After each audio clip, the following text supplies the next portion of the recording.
So our topic for today is going to be medicinal herbs specifically for hay fever, allergies, and asthma. So in Australia, we're in spring right now. And when I was going out and checking the garden the last few days, I realized that when I get back in, I'm just struggling because I've got my watery eyes, I've got my sneezing happening and runny nose sometimes and the itchy throat. All of that are signs of hay fever. With pollen getting released by the flowers of the plants that are in bloom right now and up in the air, some people get affected with some pollen. Now, I don't know which plant is affecting me right now. Again, as I said, it's been a while since I've been here.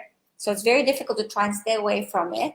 And when you're traveling, when you're in your car, when you're walking outside, again, it's hard to try and make sure that we're not affected by all this pollen out in the air. Let's get started with our discussion on pollen. Now, there's a few things that I've discovered when I was looking at what was going on with our environment. And one of the posts that I shared with you recently was a post that I put up on allergies, on hay fever.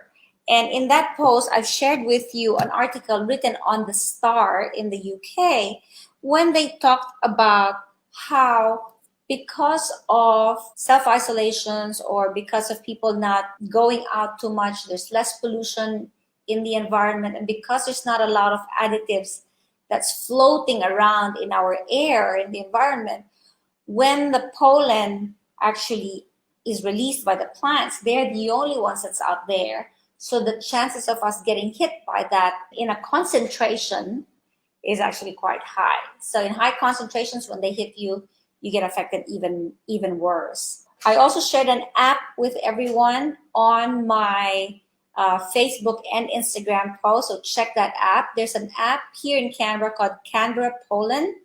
I think it's canberrapollen.com.au. When you go there, it actually gives you what the levels are for the day. And it's a good thing to just check out, especially if you have kids who have asthma and who have allergies. Because if they're suffering from asthma or allergies, then getting out there when the pollen levels are quite high can be quite difficult for them or even dangerous.